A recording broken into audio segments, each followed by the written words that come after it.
California jury has tossed out Elon Musk's high-profile lawsuit against OpenAI and its boss Sam Altman. In a unanimous verdict, the case was thrown out because Musk had filed his lawsuit after a statute of limitations to bring such claims had expired. Military units in Belarus have begun joint training exercises with Russia on nuclear weapons combat. The Belarusian Ministry of Defense has announced. The ministry said on Monday that the exercise was a planned event and not directed at any specific third party, according to a statement quoted by the Interfax news agency. NextEra Energy is seeking to acquire Dominion Energy in an all-stock deal valued at about $67 BN, creating a massive power company as the energy needs of artificial intelligence drive demand higher in the United States. It is one of the biggest proposed mergers so far this year and would create the world's largest regulated electric utility business by market capitalization, the companies said on Monday. Voters are preparing to head to the polls for a primary election in Pennsylvania, an eastern U.S. state that has served as a crucial battleground in recent national elections. Republican and Democratic candidates are facing off to represent their respective parties in the upcoming midterm elections in November, a test for United States President Donald Trump's second term that could determine control of the U.S. Congress for the remainder of his time in office. Somaliland has marked its first year of independence following recognition by Israel, but not everyone in the breakaway region of Somalia is celebrating its new ally. Thousands gathered in the capital, Hargeisa, on Monday for a military parade and traditional dances. Excitement was heightened after Israel's decision in December. The first country to do so, Sole Autonomy Somaliland is the first country to do so since autonomy from Somalia was declared in 1991.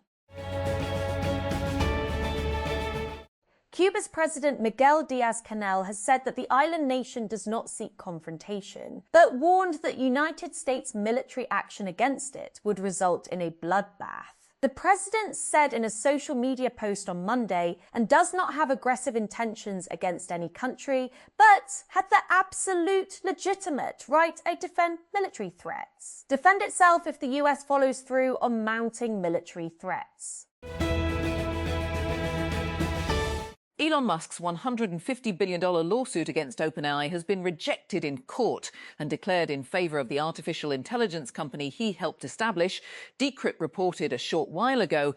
A California jury ruled on Monday against Musk and dismissed all his claims against OpenAI CEO Sam Altman and co-founder Greg Brockman. A US jury on Monday ruled against Elon Musk in his lawsuit against OpenAI, finding the artificial intelligence company not liable to the world's richest person for having allegedly strayed from its original mission to benefit humanity. In a unanimous verdict, the jury in Oakland, California federal court said Musk had brought his case too late. Islamabad. Opposition lawmakers on Monday staged a protest on the National Assembly floor, demanding proper medical care for incarcerated PTI founder and former Prime Minister Imran Khan. During today's session, PTI members did not point out a lack of quorum as the session commenced, which was chaired by Deputy Speaker Ghulam Mustafa Shah. Pakistan on Monday strongly condemned drone attacks on Saudi Arabia and expressed solidarity with the kingdom. A statement from the Foreign Office, FO, said. In a post on X, Saudi Arabia's defence ministry reported that 3 drones were intercepted and destroyed on Monday morning, having originated from Iraqi airspace. The United Arab Emirates condemned the incident earlier today, while Iraq said it is investigating the incident.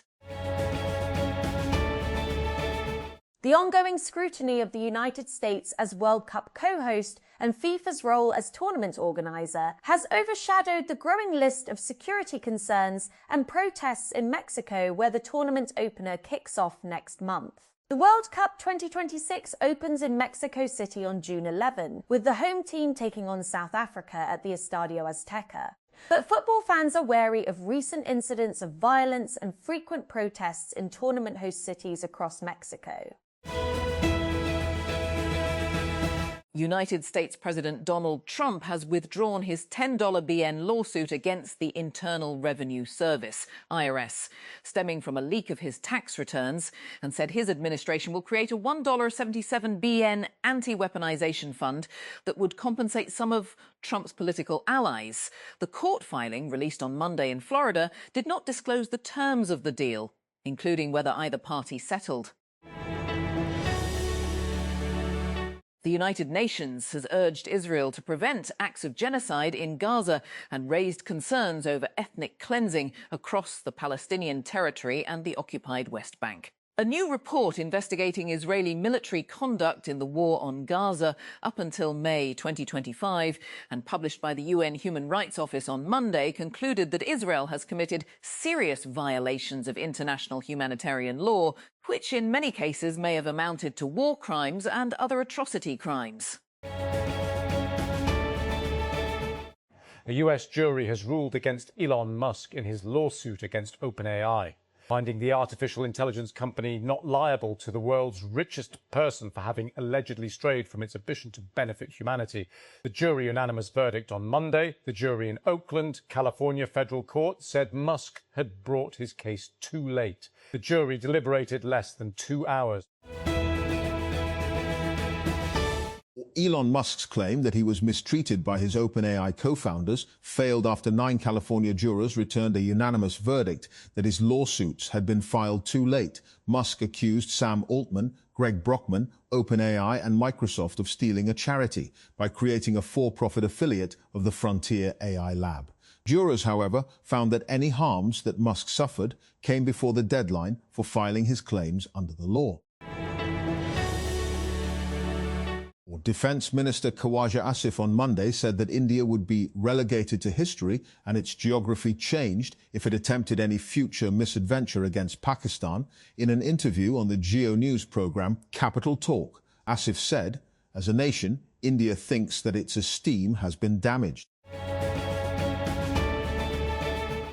Lebanon's health ministry says the number of people killed in the country by Israeli strikes during the conflict between Israel and Hezbollah, which escalated at the beginning of March, has surpassed 3,000. It put the death toll at 3,020 on Monday, a grim milestone in the fighting that shows no sign of abating despite a fragile ceasefire. Cuban President Miguel Diaz-Canel warned Monday that a US military assault on Cuba will cause a bloodbath with incalculable consequences amid Argentine, Havana and Washington. Cuba poses no threat, nor does it have aggressive plans or intentions against any country.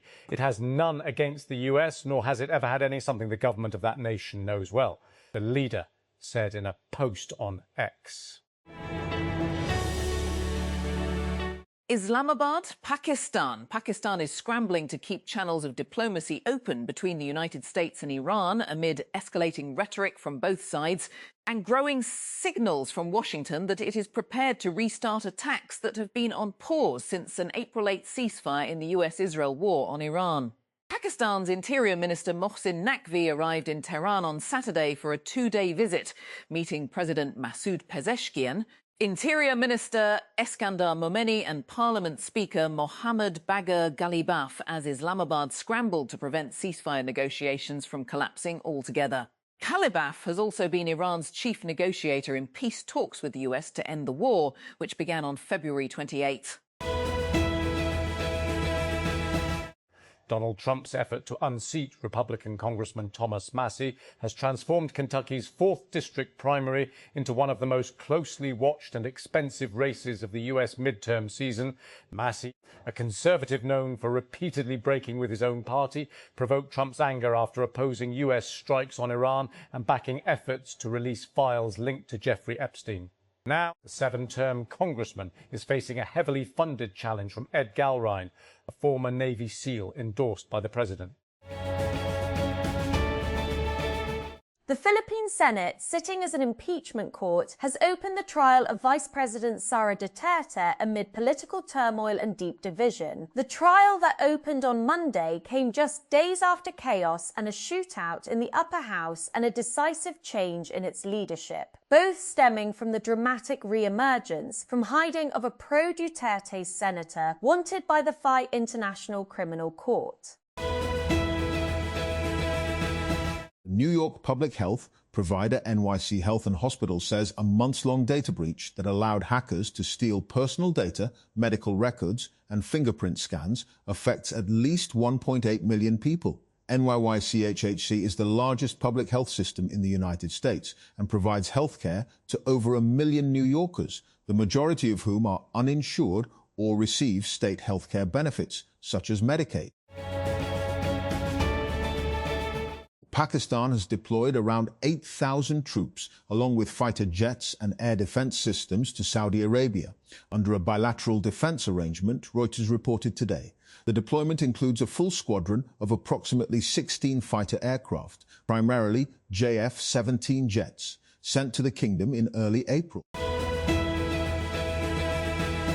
By the time health officials confirmed new Ebola infections in Eastern Democratic Republic of Congo last week, the total number of suspected cases meant the outbreak was already one of the largest on record. A series of challenges and missteps delayed detection. Two Congolese officials familiar with the response told Reuters, allowing the disease to spread undetected into rebel-held territory in the east and across the border to the capital of Uganda. Islamabad. Prime Minister Shehbaz Sharif on Monday reviewed the proposed $1.51 trillion Public Sector Development Program, SDP, for fiscal year 2026-27, with an emphasis on fully utilizing development funds, especially by sectors that were performing satisfactorily. According to an official from the Planning Division, it was an initial meeting on the PSDPE ahead of the forthcoming federal budget, and further meetings will also be held on the matter. Former Google CEO Eric Schmidt was booed by students as he spoke about the rise of artificial intelligence during his speech at University of Arizona's graduation ceremony, underscoring growing anxiety over AI's impact on jobs. I know what many of you are feeling about that. I can hear you, Schmidt told graduates as jeers rang out at the venue during remarks comparing today's AI boom to the rise of computers 4 decades ago. 2 US nationals have been arrested after one jumped into the enclosure of an internet-famous monkey at a Japanese zoo while the other filmed the stunt. Police have said one of the men, who claimed to be a 24-year-old college student, is accused of scaling a fence to gain access to Punch's enclosure on Sunday morning. The other man claimed to be a 27-year-old singer. A New York judge will allow a gun and writings found in Luigi Mangiarone's backpack after his 2024 arrest to be presented at his state murder trial over the killing of United Healthcare CEO Brian Thompson, but has ruled that other items are inadmissible. Judge Gregory Caro ruled on Monday that certain evidence must be suppressed, including the magazine, cell phone, passport, wallet, and computer chip found with Mangiarone at a Pennsylvania McDonald's. The road of life, pockmarked, laden with torched vehicles and covered with netting to block drones, fights its name. A lifeline resupplying Ukrainian troops on the toughest of front lines, sometimes by robotic delivery. The stretch of asphalt from Druzhkivka to Kostiantynivka is purely about survival. Ukrainian troops, often emerging exhausted after months pinned down in the same position, move almost exclusively by foot, passing the burned-out vehicles of those who chose to try to dodge the drones with speed rather than by being small. Or Beirut, Lebanon, Israeli attacks across Lebanon have killed at least 7 people despite a United States-backed ceasefire extension. The attacks on Monday came 3 days after Lebanese and Israeli officials held talks in Washington, D.C., which resulted in an agreement to extend their ceasefire for another 45 days. Israel has repeatedly violated the truce, which was initially agreed in April.